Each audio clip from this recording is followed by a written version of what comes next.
ಕಾಂಗ್ರೆಸ್ನ ಅಹಿಂದ ಸಮಾವೇಶಕ್ಕೆ ಪ್ರತಿಯಾಗಿ ಬಿಜೆಪಿ ಹಿಂದ ಸಮಾವೇಶ ನಡೆಸಲು ಸಿದ್ಧತೆ ನಡೆಸಿದೆ. ಮುಂದಿನ ತಿಂಗಳು ಅಂದರೆ ಫೆಬ್ರವರಿ 23ರಂದು ಚಿತ್ರದುರ್ಗದಲ್ಲಿ ಹಿಂದುಳಿದ ಹಾಗೂ ದಲಿತರ ಸಮಾವೇಶ ನಡೆಸಲು ಉದ್ದೇಶಿಸಲಾಗಿದೆ. ಲೋಕಸಭಾ ಚುನಾವಣೆಯ ಹಿನ್ನೆಲೆಯಲ್ಲಿ ಹಿಂದುಳಿದ ಹಾಗೂ ದಲಿತ ಮತ ಬ್ಯಾಂಕ್ ಮೇಲೆ ಕಣ್ಣಿಟ್ಟಿರುವ ಬಿಜೆಪಿ ಇದೇ ವೇಳೆ ಹಿಂದ ವರ್ಗಕ್ಕೆ ಬಿಜೆಪಿ ಸರ್ಕಾರ ನೀಡಿದ ಕೊಡುಗೆಗಳ ಪಟ್ಟಿ ಬಿಡುಗಡೆ ಮಾಡಲು ತೀರ್ಮಾನಿಸಿದೆ. ಹಿಂದ ವರ್ಗಕ್ಕೆ ಬಿಜೆಪಿ ಜಾರಿಗೆ ತಂದ ಯೋಜನೆಗಳಿಗೆ ಕಾಂಗ್ರೆಸ್ ಸರ್ಕಾರ ಕತ್ತರಿ ಹಾಕಿರುವ ಬಗ್ಗೆಯೂ ಈ ವೇಳೆ ವಿವರ ನೀಡಲು ಬಿಜೆಪಿ ನಿರ್ಧರಿಸಿದೆ.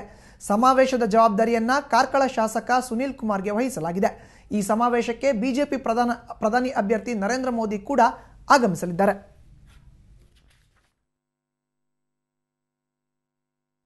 ಇನ್ನು ಈ ವಿಚಾರಕ್ಕೆ ಸಂಬಂಧಪಟ್ಟಂತೆ ಹೆಚ್ಚಿನ ಮಾಹಿತಿಯನ್ನು ನೀಡೋಕೆ ನಮ್ಮ ಪ್ರತಿನಿಧಿ ವೀರೇಂದ್ರ ಈಗ ನ್ಯೂಸ್ ಡೆಸ್ಕ್ ಇಂದ ನಮ್ಮ ಜೊತೆ ನೇರ ಸಂಪರ್ಕದಲ್ಲಿದ್ದಾರೆ. ವೀರೇಂದ್ರ, ಕಾಂಗ್ರೆಸ್ನ ಅಹಿಂದ ಸಮಾವೇಶಕ್ಕೆ ಪ್ರತಿಯಾಗಿ ಬಿಜೆಪಿ ಹಿಂದ ಸಮಾವೇಶ ನಡೆಸಕ್ಕೆ ಶುರುವಾಗಿರುವಂತದ್ದು ಏನಿದೆ, ಹೆಚ್ಚಿನ ಮಾಹಿತಿ ವೀರೇಂದ್ರ ಇದ್ರ ಬಗ್ಗೆ? ಮಧುಸೂದನ್, ಹಿಂದಿಂದಲೂ ಕೂಡ ಸಿದ್ದರಾಮಯ್ಯನವರು ಅಹಿಂದ ಅಂದ್ರೆ ಅಲ್ಪಸಂಖ್ಯಾತ, ಹಿಂದುಳಿದ ಮತ್ತು ದಲಿತ ಚಳುವಳಿಯನ್ನ ನಡೆಸಿಕೊಂಡೇ ಬಂದಂತವರು, ಅದ ಹೋರಾಟದ ಮೂಲಕವೇ ಬಂದಂತವರು. ಕಾಂಗ್ರೆಸ್ ಸರ್ಕಾರದ ಬಂದ ನಂತರವೂ ಕೂಡ ಇತ್ತೀಚೆಗಷ್ಟೇ ಮೊನ್ನೆ ಭಾನುವಾರ ಕೂಡ ಅಹಿಂದ ವರ್ಗಗಳ ಜಾಗೃತಿ ಸಮಾವೇಶವನ್ನು ಹಮ್ಮಿಕೊಂಡಿದ್ರು ಅನ್ನುವಂಥದ್ದು. ಕಾಂಗ್ರೆಸ್ ಅಹಿಂದ ಜಪವನ್ನ ಮಾಡ್ತಾ ಇದ್ರೆ ಅದಕ್ಕೆ ಪ್ರತಿಯಾಗಿ ಬಿಜೆಪಿ ಈಗ ಹಿಂದ ಮಂತ್ರವನ್ನ ಪಠಿಸಲಿಕ್ಕೆ ಆರಂಭ ಮಾಡಿರುವಂಥದ್ದು. ಹಿಂದ ಅಂದ್ರೆ ಹಿಂದುಳಿದ ಮತ್ತು ದಲಿತ ವರ್ಗಗಳನ್ನ ಒಗ್ಗೂಡಿಸಿ ಒಂದು ಸಮಾವೇಶ ಮಾಡುವಂತ ಒಂದು ಚಿಂತನೆಗೆ ಬಿಜೆಪಿ ಕೈ ಹಾಕಿರುವಂಥದ್ದು. ಅಂದ್ರೆ ಅಲ್ಪಸಂಖ್ಯಾತರನ್ನ ಕೈ ಬಿಟ್ಟಿದೆ, ಹಿಂದುಳಿದ ಹಾಗೂ ದಲಿತ ವರ್ಗಗಳ ಮೇಲೆ ಕಣ್ಣಿಟ್ಟಿದೆ ಅನ್ನುವಂಥದ್ದು. ಫೆಬ್ರವರಿ 23ನೇ ತಾರೀಕು ಚಿತ್ರದುರ್ಗದಲ್ಲಿ ಒಂದು ಬೃಹತ್ ಸಮಾವೇಶವನ್ನ ನಡೆಸುವ ಮೂಲಕ ಹಿಂದುಳಿದ ಹಾಗೂ ದಲಿತ ವರ್ಗಗಳ ಮತ ಬ್ಯಾಂಕ್ ಅನ್ನ ಬಿಜೆಪಿ ತನ್ನ ತೆಕ್ಕೆಗೆ ಎಳೆದುಕೊಳ್ಳುವಂತ ಒಂದು ಪ್ರಯತ್ನಕ್ಕೆ ಕೈ ಹಾಕಿರುವಂಥದ್ದು. ಆ ಹಿನ್ನೆಲೆಯಲ್ಲಿ ಈಗಾಗಲೇ ಒಂದು ಕಾರ್ಯತಂತ್ರವನ್ನು ರೂಪಿಸಿದೆ ಅನ್ನುವಂಥದ್ದು. ನಿನ್ನೆ ಅಷ್ಟೇ ಜಗನ್ನಾಥ ಭವನದಲ್ಲಿ ಒಂದು ಸಭೆ ನಡೆದಿತ್ತು. ಆ ಸಭೆಯಲ್ಲಿ ಈ ವಿಚಾರವೂ ಕೂಡ ಚರ್ಚೆ ಆಗಿತ್ತು. ಅದಾದ ನಂತರ ಒಂದು ಕಾರ್ಯಕಾರಿ ಸಮಿತಿಯನ್ನು ಕೂಡ ರಚಿಸಲಾಗಿದೆ. ಅದರಲ್ಲಿ ಅರವಿಂದ ಲಿಂಬಾವಳಿ ಇದ್ದಾರೆ, ಸುನಿಲ್ ಕುಮಾರ್ ಕಾರ್ಕಳ ಇದ್ದಾರೆ, ಆನೇಕಲ್ ನಾರಾಯಣ ಸ್ವಾಮಿ ಇದ್ದಾರೆ. ಅದರ ಹಿನ್ನೆಲೆಯಲ್ಲಿ ಕೆ ಎಸ್ ಈಶ್ವರಪ್ಪನವರು ಕೂಡ ಕೆಲಸ ಮಾಡ್ತಾ ಇದ್ದಾರೆ ಅನ್ನುವಂಥದ್ದು. ಈ ಒಂದು ಸಂಚಾಲನಾ ಸಮಿತಿ ಒಂದು ಪ್ಲಾನ್ ನ ತಯಾರಿಸಿದೆ. ಮೊದಲಿಗೆ ಈ ಪೈಕಿ ಫೆಬ್ರವರಿ 23ನೇ ತಾರೀಕು ಚಿತ್ರದುರ್ಗದಲ್ಲಿ ಒಂದು ಬೃಹತ್ ಸಮಾವೇಶವನ್ನು ನಡೆಸುವಂತಹ ಒಂದು ಆಲೋಚನೆ. ಬಹುಶಃ ಫೆಬ್ರವರಿ 23ನೇ ತಾರೀಕು ಚಿತ್ರದುರ್ಗದಲ್ಲೇ ಯಾಕೆ ನಡೆಸಲಿಕ್ಕೆ ಆಲೋಚನೆ ಮಾಡಿದ್ದಾರೆ ಅಂದ್ರೆ ಅಲ್ಲೂ ಕೂಡ ಸರಿಸುಮಾರು 70,000 ದಲಿತ ಮತಗಳಿವೆ, ಮತದಾರಿದ್ದಾರೆ ಅನ್ನುವಂಥ ಲೆಕ್ಕಾಚಾರ ಕೂಡ ಇದ್ರ ಹಿಂದೆ ಅಡಗಿದೆ ಅನ್ನುವಂಥದ್ದು. ಈ ರೀತಿಯ ಸಮಾವೇಶ ಅದಾದ ನಂತರ ರಾಜ್ಯದ ಬೇರೆ ಬೇರೆ ಭಾಗಗಳಲ್ಲೂ ಕೂಡ ಮಾಡುವಂತ ಒಂದು ಚಿಂತನೆಯನ್ನ ಬಿಜೆಪಿ ಹಾಕೊಂಡಿದೆ ಅನ್ನುವಂಥದ್ದು. ಪ್ರತಿ ಬಾರಿಯೂ ಕೂಡ ಚುನಾವಣೆ ಹತ್ರ ಬಂದ ಕೂಡಲೇ ಎಲ್ಲಾ ರಾಜಕೀಯ ಪಕ್ಷಗಳು ಕೂಡ ಜಾತಿ ಸಮಾವೇಶವನ್ನು ನಡೆಸುವಂಥದ್ದು, ಆ ಮೂಲಕ ಜಾತಿ ರಾಜಕಾರಣದ ಮೇಲೆ ಮತವನ್ನು ಸೆಳೆಯುವಂತ ಒಂದು ಪ್ರಯತ್ನಕ್ಕೆ ಕೈ ಹಾಕ್ತದೆ. ಅದೇ ರೀತಿಯ ಒಂದು ಓಲೈಕೆ ರಾಜಕಾರಣವನ್ನು ಈಗ ಬಿಜೆಪಿ ಕೂಡ ಆರಂಭಿಸಿದೆ. ಅದರಲ್ಲಿ ಪ್ರಮುಖವಾಗಿ ಹಿಂದ ಸಮಾವೇಶವನ್ನ ಹಮ್ಮಿಕೊಂಡಿರುವಂಥದ್ದು. ಹಿಂದುಳಿದ ಹಾಗೂ ದಲಿತ ಮತ ಬ್ಯಾಂಕ್ ಅನ್ನ ಕ್ರೋಢೀಕರಿಸುವ ಒಂದು ಉದ್ದೇಶದಿಂದ ಬಿಜೆಪಿ ಇಂಥದ್ದೊಂದು ಕಾರ್ಯತಂತ್ರಕ್ಕೆ ಕೈ ಹಾಕಿದೆ. ಆದ್ರೆ ಇದು ಎಷ್ಟರ ಮಟ್ಟಿಗೆ ವರ್ಕೌಟ್ ಆಗುತ್ತೆ ಅನ್ನೋದು ನಿಜ. ಸಿದ್ದರಾಮಯ್ಯನವರು ಅಹಿಂದ ಚಳವಳಿ ಮೂಲಕವೇ, ಆ ಹೋರಾಟದ ಮೂಲಕವೇ ಬಂದ್ರು. ಅವರು JDS ನಿಂದ ಹೊರಬೀಳಲಿಕ್ಕೂ ಕೂಡ ಅದೇ ಕಾರಣವಾಯಿತು.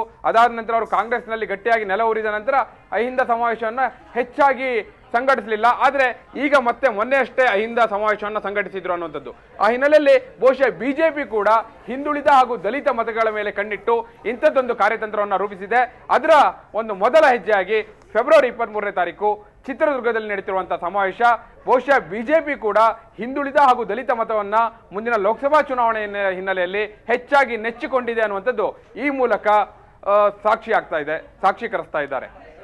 ಮಧುಸೂದನ್, ಓಕೆ. ಇನ್ನು ವೀರೇಂದ್ರ, ನೀವು ಈಗಾಗಲೇ ಹೇಳ್ದಂಗೆ ಫೆಬ್ರವರಿ 23ನೇ ತಾರೀಕು ಏನೊಂದು ಹಿಂದ ಸಮಾವೇಶ ನಡೆಸಬೇಕು ಅಂತ ಬಿಜೆಪಿ ನಾಯಕರು ತೀರ್ಮಾನ ಮಾಡಿದರೆ, ಯಾರು ಇದು ಕಾರ್ಕಳ ಶಾಸಕರಾದಂಥ ಸುನೀಲ್ ಕುಮಾರ್ ಅವರ ಹೆಗಲಿಗೆ ಈ ಒಂದು ಉಸ್ತುವಾರಿನ ಕೊಟ್ಟಿರುವಂತದ್ದು, ಯಾವೆಲ್ಲ ನಾಯಕರು ಈ ಒಂದು ಹಿಂದ ಸಮಾವೇಶಕ್ಕೆ ತೊಡೆತಟ್ಟಿ ನಿಂತಿರುವಂತದ್ದು, ಯಾರೆಲ್ಲ ನಾಯಕರು ಇದರಲ್ಲಿ ಉಪಸ್ಥಿತಿ ಇರ್ತಾರೆ, ಒಟ್ಟಾರೆ ಬಿಜೆಪಿ ಎಲ್ಲ ನಾಯಕರು ಇದಕ್ಕೆ ಒಗ್ಗೂಡಿಸ್ತಾರ, ಒಕ್ಕೊಳ್ಳೋ ಧ್ವನಿ ಇದೆಯಾ ಅಂತ? ಮಧುಸೂದನ್, ನಿನ್ನೆ ಈ ಬಗ್ಗೆ ಒಂದು ಸಭೆ ನಡೆದಾಗ ಈಶ್ವರಪ್ಪನವರು ಇದರ ಬಗ್ಗೆ ಒಂದು ಪ್ರಮುಖವಾಗಿ ಪ್ರಸ್ತಾಪವನ್ನು ಮಾಡಿದ್ದಾರೆ. ಅವರ ನೇತೃತ್ವದಲ್ಲಿ ಎಲ್ಲ ಚರ್ಚೆ ಆಗಿದೆ ಅನ್ನೋದು. ಆದ್ರೆ ಆ ಸಮಾವೇಶವನ್ನು ಸಂಘಟಿಸುವ ಜವಾಬ್ದಾರಿಯನ್ನು ಕಾರ್ಕಳದ ಬಿಜೆಪಿ ಶಾಸಕ ಸುನೀಲ್ ಕುಮಾರ್ ಅವರ ಹೆಗಲಿಗೆ ವರ್ಗಾಯಿಸಲಾಗಿದೆ. ಆದ್ರೆ ಒಂದು ಸಂಚಾಲನಾ ಸಮಿತಿಯನ್ನ ರೂಪಿಸಲಾಗಿದೆ ಅನ್ನುವಂಥದ್ದು. ಅದರಲ್ಲಿ ಈಶ್ವರಪ್ಪನವರು ಇದ್ದಾರೆ, ಅರವಿಂದ ಲಿಂಬಾವಳಿ ಅವರು ಇದ್ದಾರೆ, ಆನೇಕಲ್ ನಾರಾಯಣ ಸ್ವಾಮಿ ಇದ್ದಾರೆ.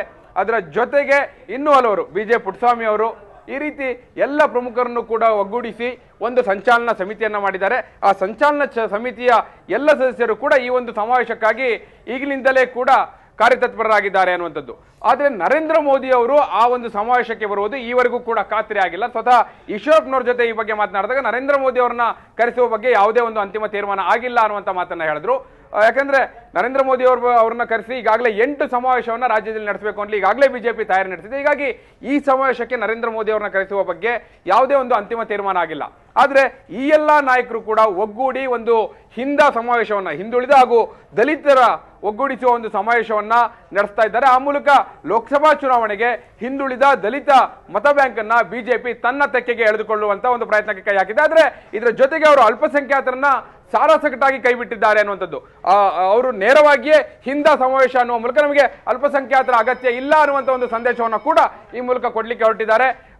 ಹಿಂದುತ್ವದ ಮೇಲೆ ರಾಜಕಾರಣ ಮಾಡ್ತಿದ್ದಂತ ಬಿಜೆಪಿ ಈಗ ಮಂತ್ರದ ಮೂಲಕ ಕೂಡ ರಾಜಕಾರಣಕ್ಕೆ ಮುಂದಾಗಿದೆ ಅನ್ನುವಂಥದ್ದು ಇಲ್ಲಿ ಸ್ಪಷ್ಟವಾಗಿ ಗೋಚರಿಸ್ತಾ ಇದೆ. ಮಧುಸೂದನ್, ವೀರೇಂದ್ರ, ಒಂದು ಪ್ರಶ್ನೆ ಹುಟ್ಟತ್ತೆ. ಮೋದಿ ಅವರು ಒಂದು ವೇಳೆ ಚಿತ್ರದುರ್ಗದಲ್ಲಿ ನಡೀತಾ ಇರುವಂತ ಈ ಒಂದು ಸಮಾವೇಶಕ್ಕೆ ಬಂದ್ರೆ ಬಿಜೆಪಿಗೆ ಆಗೋ ಅಂತ ಪ್ಲಸ್ಗಳೇನು? ಒಂದು ವೇಳೆ ಏನಾದರೂ ಮೋದಿ ಈ ಒಂದು ಸಮಾವೇಶಕ್ಕೆ ಬರಲಿಲ್ಲ ಅಂತ ಹೇಳಿದ್ರೆ, ಅಂದ್ರೆ ಗೈರಾದ್ರೆ ಆಗೋ ಅಂತ ಮೈನಸ್ಗಳೇನೇನು ಅಂತ ನೀವು ಹೇಳಕ್ ಇಷ್ಟಪಡ್ತೀರಾ?